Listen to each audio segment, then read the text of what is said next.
사람이 하나님께 붙으면 사람은 본질상 죄인인지라 우리 스스로 인생을 수습하고 우리 스스로 하나님께 영광을 돌리고 우리 스스로 믿음의 길을 완주할 수 있는 능력과 지혜가 우리한테 없습니다. 그래서 하나님께 붙으면 붙었을 때 하나님께서 우리로 하여금 우리를 견인해 주셔서 그 일을 할 수 있도록 도와주세요. 그 일이 될 수 있도록 우리에게 힘을 더해 주세요. 그거를 이른바 신적 수동태 이렇게 얘기합니다. 그래서 오늘 설교 제목이 빚어지다라는 얘기는 여러분이 말씀을 듣고 결단하고 말씀을 듣고 가슴이 뜨거워지고 말씀을 듣고 방향을 발견했을 때 아무리 깨달아지고 아무리 방향을 발견해도 그 길을 완주할 수 있는 능력이 우리한테 있다 없다? 없다. 그래서 그 말에 여러분 포인트를 잡으세요. 빚어지다. 내가 방향을 봤어요. 목표를 발견했어요. 그러나 그 길을 완주할 능력이 없습니다만은 하나님께서는 우리로 하여금 어떻게 하시냐면 신적 수동태 빚어지게 하시는 거예요. 누구의 능력으로? 하나님의 능력으로. 아우 대답 잘하신다. 하나님의 능력으로. 그래서 광야에서 빚어지다. 그러면 오늘 설교를 통해 여러분이 정리해야 될 것은 광야가 어떤 의미인지 그리고 과연 그 광야에서 하나님은 우리를 빚어주시는지 요거 알면 오늘 설교 수지 맞은 거예요. 100점. 아셨죠? 자, 말씀으로 들어가 보시겠습니다. 광야를 히브리 원어로 미드바르라고 얘기를 해요. 이 미드바라는 뜻은 우리가 알고 있는 그 말이 맞아요. 버림받은 땅, 후진 땅, 외로운 곳, 쓸쓸한 곳, 깨진 자리 이런 뜻이 미드바르라는 뜻인데 이 히브리어 미드바르에 어원이 있어요. 다바르라고 하는 어원에서 미드바르라는 광야라는 말이 나오게 된 겁니다. 광야 어원인 다바르를 제가 여러분에게 소개하는 이유가 있습니다. 다바르를 직역하면 뭐냐면 하나님께서 말씀해 주셔야 사는 땅이라는 뜻이에요. 놀랍죠? 하나님의 백성들이 구약에도 신약에도 하나님을 사랑하고 그분을 따라 살면서 그분들이 생각했던 광야의 체험, 그분들이 겪었던 광야의 날들을 통해 그분들은 이렇게 고백하는 거예요. 다바르, 광야는 하나님이 말씀해 주시고 하나님 말씀을 들어야 사는 땅이더라 라고 하는 다바르가 어원이 되어서 만들어진 아주 보편적인 이제는 많은 사람이 쓰는 광야라는 미드바르라는 단어가 어디서 나왔냐면 다바르에서 나오게 됐다는 거예요. 믿음의 사람들에게 광야는 그래서 매우 뜻깊은 의미를 갖는 겁니다. 만약에 인생을 살다가 광야에 섰다. 만약에 인생을 살다가 내가 원했던 원치 않았던 광야의 포편에 섰다 라고 했을 때는 정신을 바짝 차리셔야 돼요. 하나님께서 말씀해 주시는 얘기를 들어야 사는 땅. 그 의미가 미드바르 안에 담겨져 있기 때문입니다. 첫 번째 기억할 것, 위대한 부름 앞에는 반드시 광야 학교가 있다는 것을 여러분 꼭 기억해 주시기를 간곡히 부탁을 드리겠습니다. 신명기 8장 1절 이하의 본문에 이런 내용이 나와요. 내가 오늘 명하는 모든 명령을 너희는 지켜 행하라. 그리하면 너희가 살고 번성하고 여호와께서 너희 조상들에게 맹세하신 땅에 들어가서 그것을 차지하게 될 것이다. 자, 지금 뭘 얘기하냐면 뒤에는 40년의 광야가 있고 앞에는 가나안 땅이 있는 거예요. 다시요. 뒤에는 과거의 흔적들 40년의 광야 생활이 있고 앞에는 앞으로 살아가야 될 가나안이 있는 거예요. 그런데 뭐라고 말하냐면 오늘날 너에게 명했던 모든 명령을 지켜 행하라는 거예요. 그리고 그 명령을 지켜 살게 되면 너희가 가나안 땅 들어가서 번성하고 하나님께서 맹세하신 그 땅에서 넉넉히 살 수 있을 거라는 거예요. 가나안 땅은요 40년 전에 정탐을 할 때도 이미 급수가 달라요. 12정탐꾼이 뭐라고 얘기를 했냐면 그 사람들은 안악자손이었고 우리하고 체급이 다르다. 우리는 그들 앞에서 메뚜기 같다. 우리 신장이 150이면 걔네들은 250이다. 우리들은 이동하느라 천막 같은 집을 갖고 있다면 걔네들은 견고한 성을 갖고 있다. 걔네들 먹는 과일 우리가 따왔는데 혼자 못 들고 둘이 들었다. 맞죠? 40년 전에 봤던 가나안 땅이 그런 땅이에요. 이미 가나안 땅은요 철기 문명이에요. 걔네들 칼, 걔네들 활, 걔네들 창 모든 금붙이는 철이에요. 철. 그런데 이스라엘 백성은 아직 문명으로 본다면 어떤 무리를 쓰고 있냐면 청동기 문명이에요. 청동기 문명을 가진 이스라엘 백성이 가나안 땅을 들어간다는 건 여전히 말도 안 되는 소리예요. 안 되는 일이에요. 가능성이 아예 없어요. 할 수 없는 일이에요. 그런데 신명기 8장 1절은 뭐라고 말합니까? 내가 오늘 명하는 모든 명령을 너희는 지켜 행하라.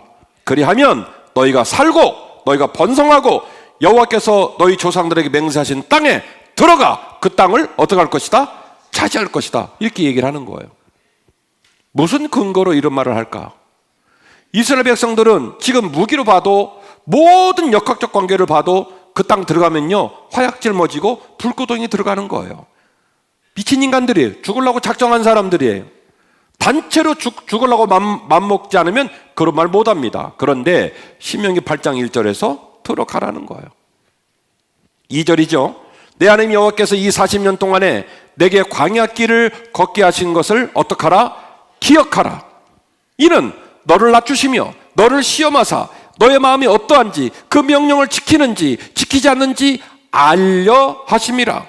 너를 낮추시며 너를 줄이게 하시며 또 너도 알지 못하며 내 조상들도 알지 못하던 만나를 너에게 먹이신 것은 사람이 떡으로만 살 것이 아니요 여호와 입에서 나오는 모든 말씀으로 사는 줄 너희에게 알게 하려 하심이라. 이 40년 동안에 너희의 의복이 헤어지지 아니하고 내 발이 부르트지 아니하였느니라. 아멘.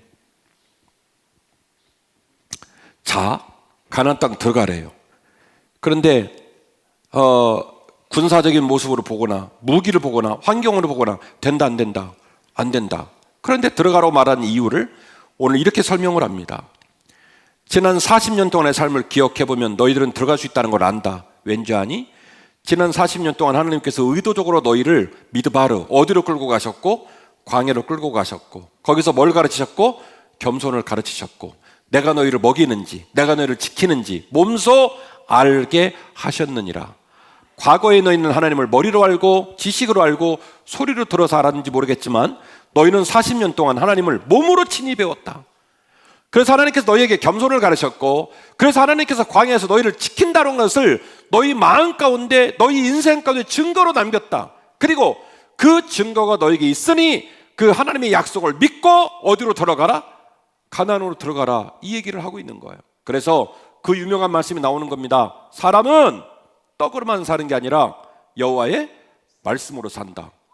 이 광야와 가나안 땅 버전으로 말하면 사람은 철기 문명의 창과 칼로만 사는 게 아니라 여호와의 약속과 말씀으로 산다. 이렇게 읽어야 돼요. 그리고 이 유명한 신명기 8장 말씀을 예수님께서 40일 동안 광야에서 줄이고 시험 받으실 때 바로 또 사용을 하셨어요. 사탄이가 와가지고 이 돌로 떡 만들어 보라고 얘기했을 때 주님께서 말씀하신 이 말씀이 신명기 8장 말씀을 인용한 거예요. 사람은 떡으로만 사는 게 아니라 여호와의 말씀으로 산다. 할렐루야. 사랑하는 성도 여러분, 우리에게 이와 같은 믿음이 있기를 주의 이름으로 축원합니다. 신명기 8장에서 하나님은 그 백성에게 이런 메시지를 줍니다. 내가 너희를 의도적으로 광야로 끌고 들어갔고 미드바르로 끌고 들어갔고 세상 사람이 말하는 버림받은 땅, 슬픈 땅, 깨진 땅에서 내가 너희들로 하여금 겸손을 가르쳤고 그 땅에 죽을 것만 같은데 만나로 먹이고 메추라기로 먹이고 너희들의 의복에 헤어지지 않고 너희들의 신발이 빵꾸나지 않고 40년 동안 버티는 놀라운 은혜를 주었던 것처럼 비록 손에 청동의 무기를 들고 있지만 이제 믿음으로 가나안 땅에 들어가라. 내가 너에게 약속했던 것처럼 그 땅을 너희에게 줄 것이다. 할렐루야.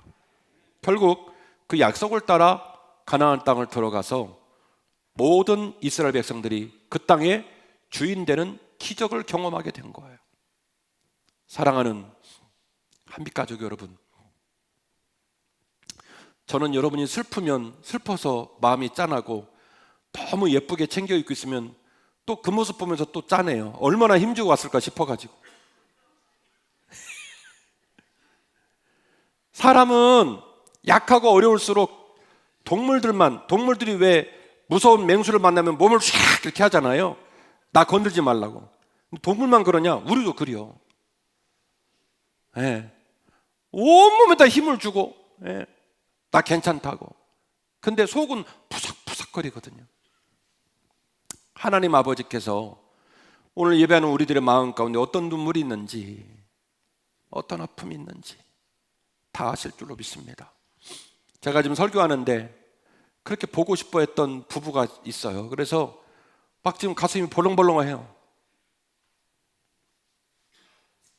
다른 거 없어요. 저는 여러분들이 예배 자리에 오면 그렇게 좋아요. 하나님이 여러분을 그렇게 좋아하세요.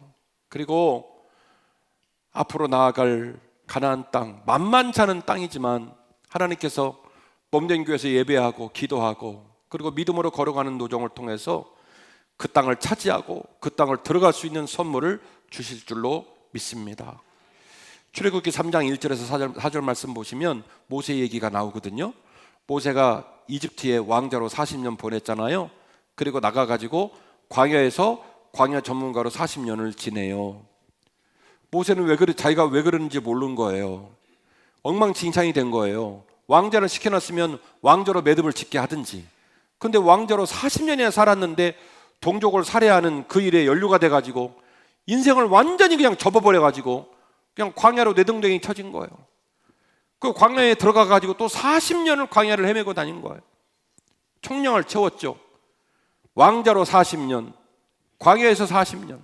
알고 보니까 하나님 백성 장정만 60만을 끌고 나와가지고 광야를 40년 동안 여행할 수 있는 짱짱한 리더십을 모세로 하여금 준비하게 한 거예요. 그래서 모세는 행정, 조직, 리더십, 보건위생 이 모든 것들에 대하여 애굽에서 다 배워서 머릿속에 그 모든 걸 빌트인으로 장착하고 있고요. 그리고 그 왕자의 신부들은 이해할 수 없는 광야도 이제는 손바닥 보듯이 잘 알아요. 기후변화가 어떻게 되는지, 토질은 어떤지, 어디에 물이 있는지, 어떤 상황에서 풀이 나오는지 쫙 꿰고 있는 사람이 누구냐면 모세예요. 그래서 모세가 그 척박한 광야에서 내 인생이 왜 이렇게 개고생을 하는지 모르겠다, 그렇게 고통스러운 시간을 총량을 채우고 나는 후에 이스라엘의 위대한 지도자가 된 것입니다. 사무엘상 22장 1절 이하의 본문을 읽어드릴게요. 그러므로 다윗이 그곳을 떠나 아둘람 구로 도망하매 그의 형제와 아버지 온 집이 듣고 그리로 가서 그에게 이르렀고 환난당한 모든 자와 빚진 모든 자와 마음이 원통한 모든 자가 그에게로 모였고 그는 그들의 우두머리가 되었는데 그와 함께한 자가 400명가량이었더라. 여기서 말하는 아둘람이라는 말은 직역을 하면 분리된 곳, 격리된 곳이라는 뜻이에요. 우리나라도 소록도에 그런 일들을 했죠. 그러면 안 되는 거예요. 다 나았다고 의학계에서 인정을 해주면 우리와 더불어 살아야 되는데 그러지 못하고 한쪽에다 격리를 시켜버렸죠. 그런 가슴 아픈 우리 민족의 여기 역사가 있습니다만은 아둘람 굴은 그런 곳이에요. 정상인들은 안 가요. 온갖 사연을 가진 사람들, 깨지고 병들고 상하고 빚진 자들, 인생 꼬라박은 사람들만 모이는 곳이 어디냐면 아둘람이에요. 다윗이 어디로 들어가냐면 아둘람으로 들어간 거예요. 그리고 거기서 그들의 우두머리가 됐어요. 어떻게 제 얘기 들어보니까 멋져요? 비참해요? 비참하죠. 비참하죠. 하나 더 읽어드릴까요? 사무엘상 30장 1절인데요. 다윗과 그의 사람들이 사흘 만에 시글락에 이른 때에 아말렉 사람들이 네겝과 시들락을 침노하였는데 그들이 시글락을 쳐서 불사르고 거기에 있는 젊거나 늙은 여인들은 한 사람도 죽이지 아니하고 다 사로잡아 끌고 자기 길을 갔더라. 다윗과 그의 사람들이 성읍에 이르러 본즉 성읍이 불탔고 자기 아내와 자녀들은 사로잡혔고 다윗이 그와 함께한 백성이 울며 기력이 없도록 소리를 높여 울었더라. 아둘람에서 온갖 사연을 가진 사람, 깨지고 상한 사람 모인 그곳에서 우두머리가 되고 어떻게 해서 시글락이 좀 자리를 잡았는데 아말렉이 시글락을 쳐들어와 가지고 다윗과 그와 함께한 자들이 자리를 비운 시간에 이 시글락을 다 불질러 버렸어요. 그리고 처자식을 다 잡아갔어요. 그 얘기를 듣고 급히 돌아왔더니 완전히 절단이 난 거예요. 부인들, 자식들 다 잡아가고 집과 들에 다 불질르고. 그래서 다윗과 함께한 사람들이 기가 막혀서 얼마나 울었는지 소리가 나지 못할 정도로 울었다. 이 얘기가 사무엘상 30장 1절 이하의 얘기입니다. 꼬여도 이렇게 꼬일까? 안 돼도 이렇게 안 될까? 뭐 한다고 하나님은 머리에 기름을 부어가지고 내가 너를 이스라엘의 왕 삼을 것이다. 약속에는 하지 말든지. 그 약속 하나 믿고 하루하루 삶을 견디는데 삶이 점점점 어려워지는 거예요.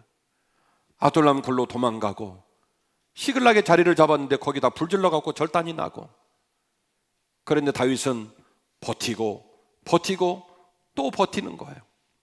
3번이나 기름 부음을 받고 끝내 이스라엘의 왕이 되었습니다. 다윗의 행보를 놓고 본다면 다윗은 이런 왕으로 끝나야 됩니다. 이스라엘의 역대 왕들이 있는데 그 중에서 제일 볼품없었던 왕이더라.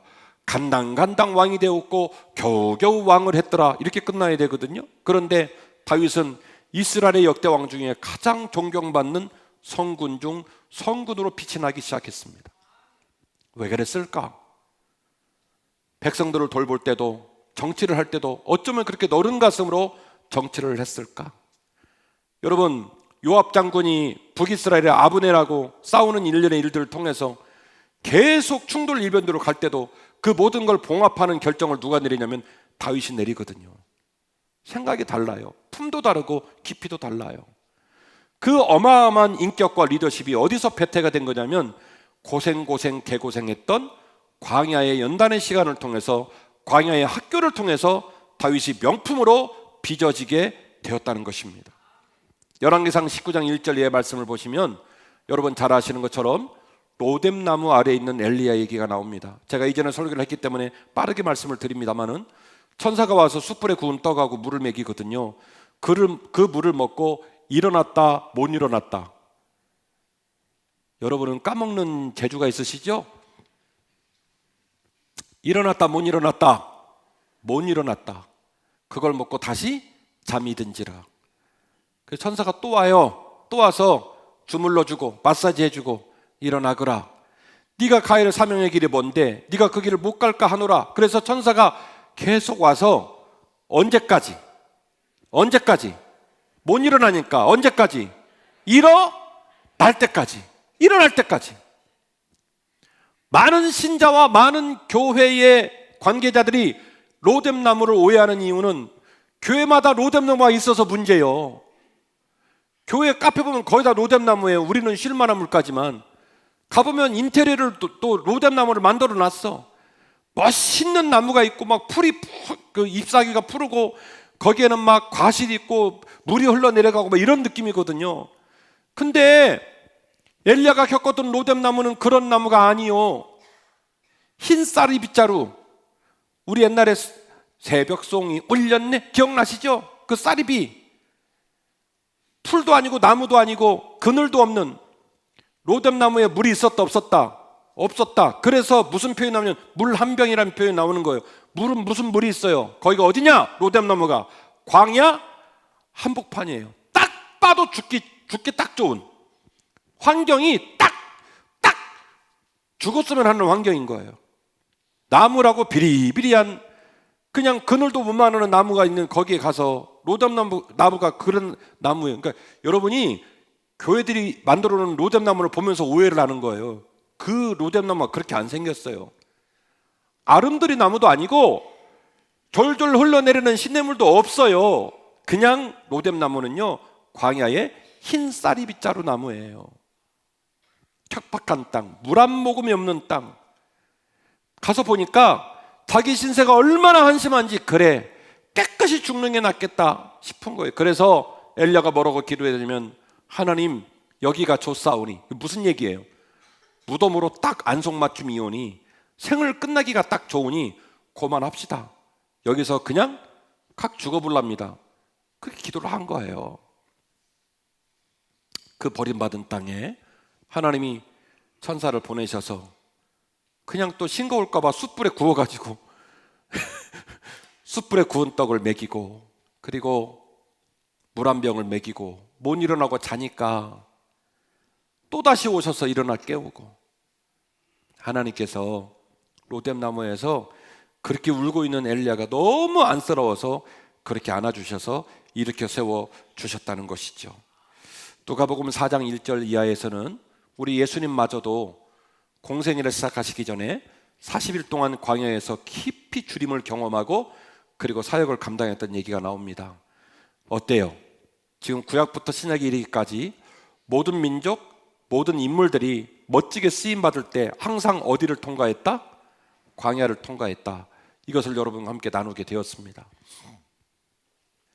자녀를 양육하는 것도, 부부 생활을 하는 것도, 돈 버는 것도, 건강을 지키는 것도 잘 안 돼요.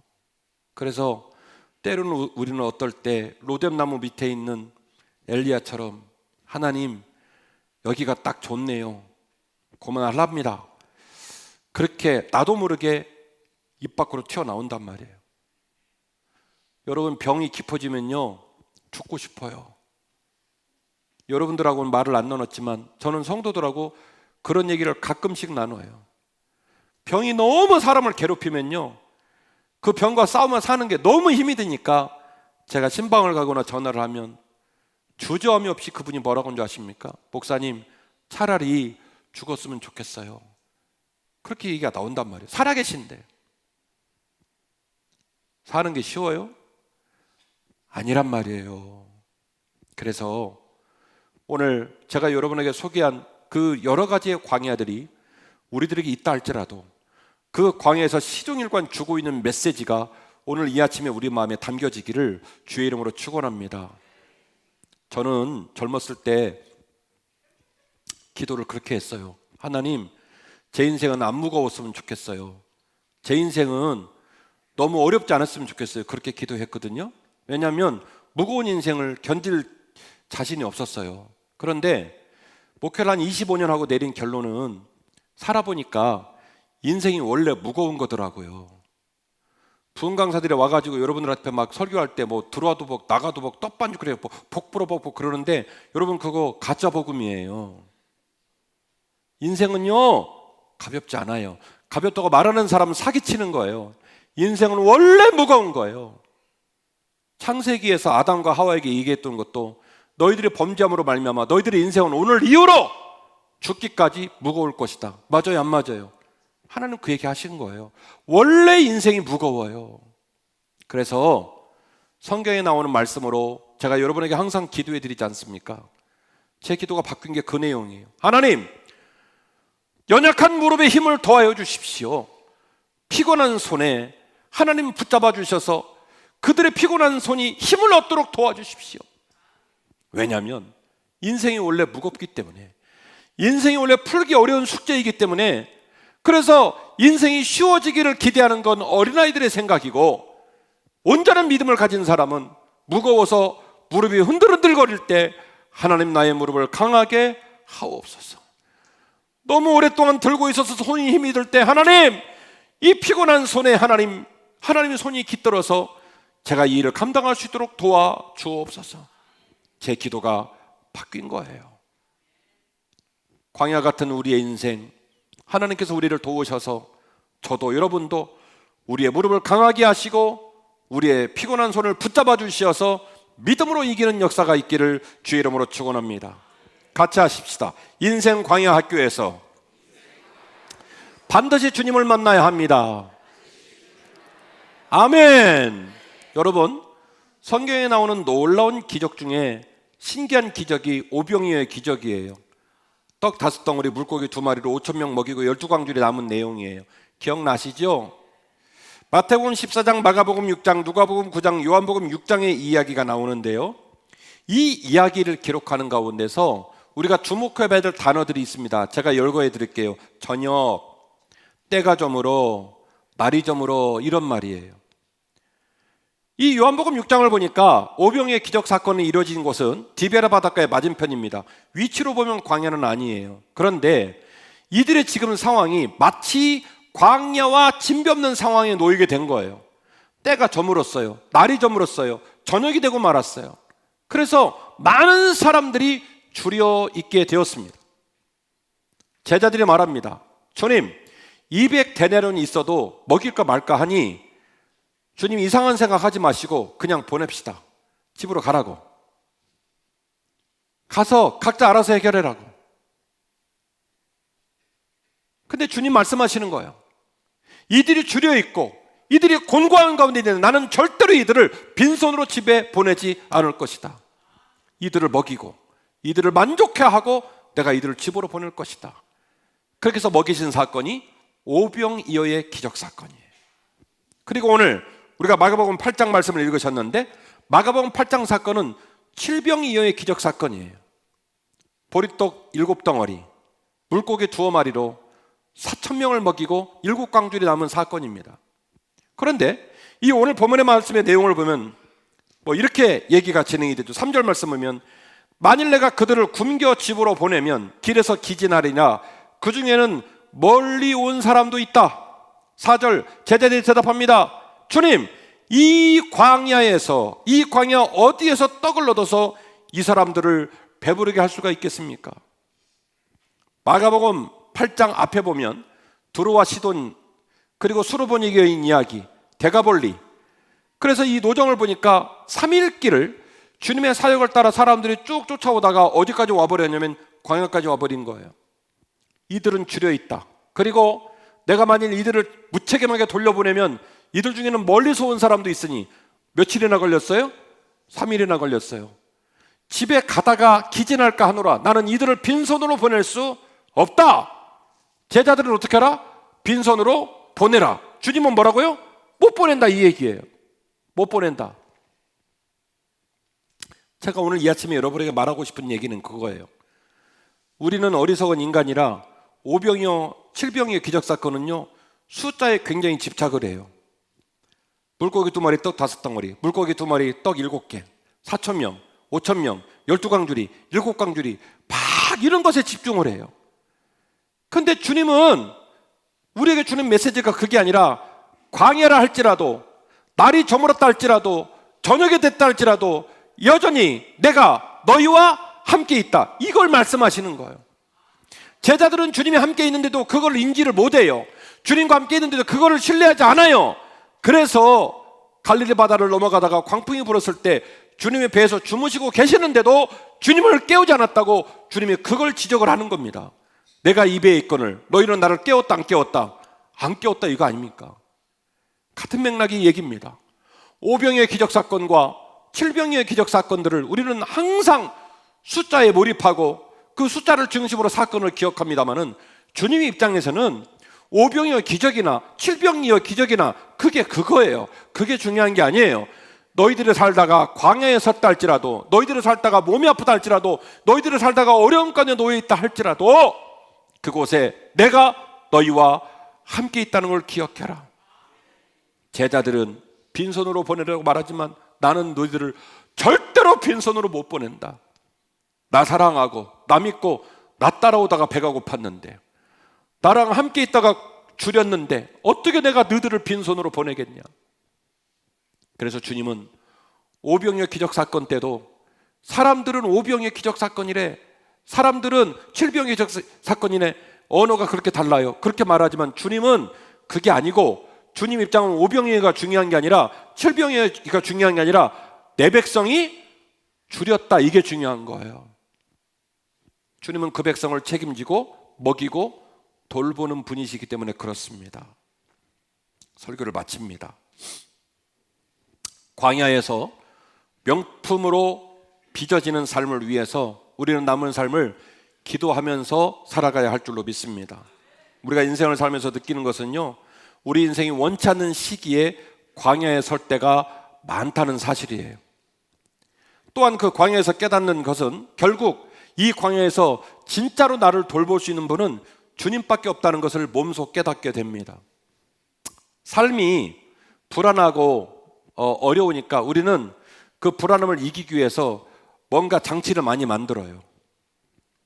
그 모든 것들을 이렇게 만들어 놔도 우리가 휴가 가가지고 모래성 지어놓으면 이렇게 만조에 물 들어오면 눈 깜짝할 새에 성이 사라져 버리듯이 광야에 딱 쓰고 나면 내가 준비한 모든 방어막들이 아무것도 아니라는 것을 깨닫게 됩니다. 막상 광야에 딱 맞닥뜨리면 나를 도와줄 사람이 한 명도 없어요. 그때 깨닫는 것은 이 광야에서 나를 먹이고 돌볼 사람은 주님밖에 없다는 사실을 깨닫게 됩니다. 빌립을 비롯한 제자들이 말합니다. 선생님, 여기는 광야입니다. 무슨 돈으로, 무슨 환경으로 이들을 먹이겠습니까? 못 먹입니다. 그냥 가라고 하십시오. 그게 인간들의 언어예요. 주님 말합니다. 아니, 나 이들을 절대로 빈손으로 못 보내. 그래서 주님은 그 광야에서 우리를 돕고 그 광야에서 우리를 먹이시는 살아계신 하나님이십니다. 광야는 불편하고 아프지만 잘 기억하십시오. 살아남고 보니까 광야는 불편하고 아프지만 생각해 보니까 은총의 땅이었어요. 광야는요, 세속적이고 부정한 모든 것들을 내려놓는 겸손의 땅입니다.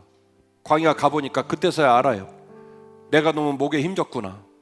내가 너무 내 나름대로의 생각으로 그걸로 할 수 있다고 생각했구나. 그래서 그걸 내려놓는 겸손의 땅이고, 광야는 우리의 삶을 명료하게 하고 또다시 내 삶의 방향을 다시 정하는 새로운 출발점의 땅입니다. 은총의 땅, 겸손의 땅, 그 출발점의 땅의 의미가 어디에 있다? 광야에 있다. 광야에서 빚어지다. 여전히 우리에게 만만치 않은 인생의 길이 놓여져 있지만 그 광야를 잘 통과하십시다. 주님이 여러분을 도우실 거예요. 그리고 제가 여러분을 위해 기도할 거예요. 오늘도 예배 전에 우리 안수집사님 한 분이 지금 많이 아프셔서 아산병원 입원하셨어요. 목사님 기도받고 싶습니다. 그래서 예배 전에 전화해서 기도해 주는데 얼마나 간절하게 기도했나 몰라요.